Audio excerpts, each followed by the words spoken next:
Hey there, so today we have another review, and this is a beer from Evil Twin, and this is even more Jesus. It's been quite a while since I've had this one. Definitely one of my favorite Imperial Stouts, one of the best beers, in my opinion, that Evil Twin makes, and this is their standard Imperial Stout, but it rocks in at 12%, and it says here that it is batch 9, so I'm actually not quite sure what that means. I believe you actually have to reach out to 12% imports, or I guess the brewery itself, to find out when this was actually brewed. And doing some research, this might have been brewed this year. I'm actually not quite sure.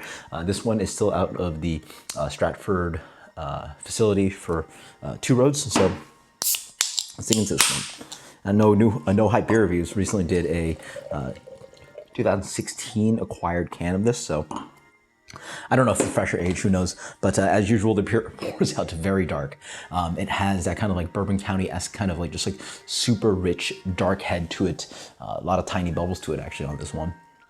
Beautiful fluffiness, a little bit of large bubbles on appearance on the top, but really fine kind of bubbles on the side. You know, not quite as small as nitro bubbles, but yeah, a very beautiful looking beer. Let's get the aroma.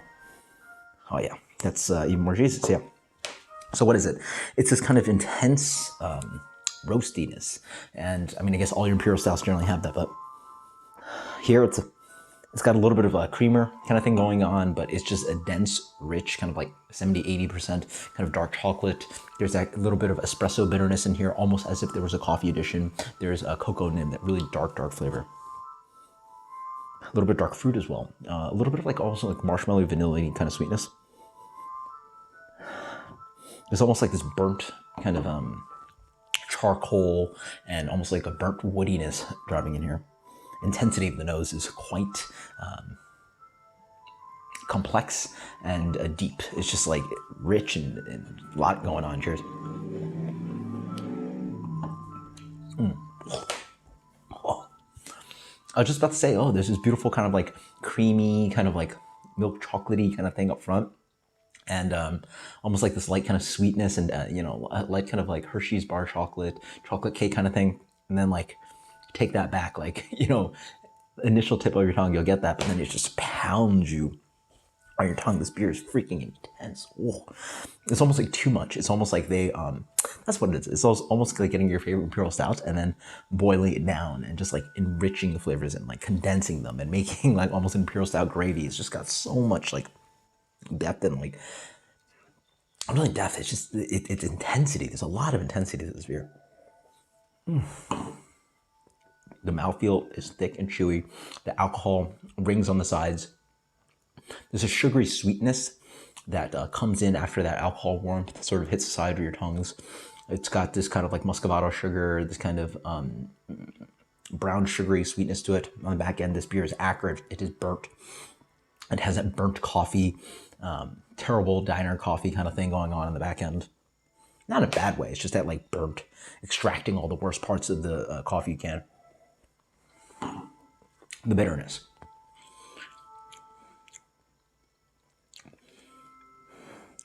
And then as I was talking about, there's almost this herbal kind of note dancing in there. So it might be the hops, might be the oxidation. I don't know how old this can is, but there's a little bit of this kind of woodsy kind of thing dancing in there, almost like herbal and roots, and almost like medicinal. Eastern medicine, medicinal. Yeah, almost like Amaro or something like that, Amari. That's what it is. Wow, this is like almost like an Imperial Stout with Amari poured into it. Yeah, it's got this like rich complexity of almost like gentian root and your bitters use those kind of bitter compounds in there. So like I guess the hops or the oxidation of the malt, something complexity and something has been ripped from those flavors of the malts, the roasted malts, the may or may not oxidation here, and the hoppiness sort of has that kind of like a deep bitterness to it. A little bit of sweetness up front. And there's a little bit of candy sweetness on there. It's so crazy, you know, now that I'm like, you know, making cocktails more these days and thinking about, you know, widening my range and working in the industry, like it sort of does taste like a chocolate Amaro, which in more layman's terms is like, you know, your Fernet Brancas, your Jägermeister, stuff like that.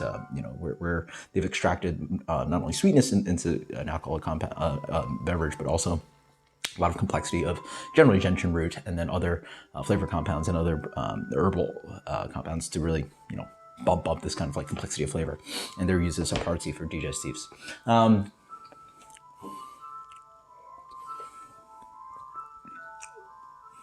At 12%, yeah, it's almost like, I mean, a lot of your Amari, jump up 15, 20, 30%. So, and then in there, there's almost like this honeycombed kind of like mapley sweetness, almost like, it's not the acid, but it's like a little slickness to there, a little bit of fatness coming in. There's a lot of stuff going on in this one.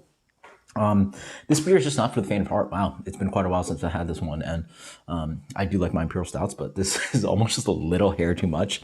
This is for sure not a 16-ounce beer. This is more of like, I'd say, a sipping, 6 to 8 to 10 ounce snifter kind of thing. Sit by fireside. It is just so rich, and maybe it's just been so long since I've been drinking Imperial Stouts consistently or had this beer consistently, but it is a lot. If you want to scare somebody away from craft beer, it's a great way to do it. It's just got a lot of flavor. It's boozy, it's bitter, it's intense. It just like punches you in the tongue. It's not a bad thing. I mean, I hope I'm not wincing in a bad way. It's just, the sensitivity of my palate, I guess. It's just, like you move around your palate sometimes. And I guess I'm in a place where I'm a little sensitive to the impact of the beer. But I do, in general, really enjoy this beer. That's her rating.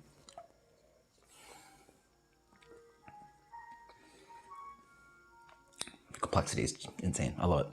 And intensity is insane. It's complex and intense. This beer for me gets a 95. Absolutely fantastic. I mean, it's just like great Imperial Stout, but it certainly is an outlier. This ain't your like, old Rasputin. A lot of people's like, fan favorites and stuff like that. This is like, 1.5 times the ABV of that beer basically, and then just so much flavor. Like it's a lot. It's a lot. So post some comments below about what you think about this beer. When was the last time you had one? This is a fun one. And again, I moved away before I got to check out the Evil Twin Brewery that I actually got to visit before they're actually open, but hopefully I visit New York sometime and I get to check out the Evil Twin Brewery. And if you guys are local New Yorkers, post comments below about how that's been. Looks like a beautiful place. Really look forward to checking out the Evil Twin Brewery when I'm back up there. But until next time, guys, cheers. Later.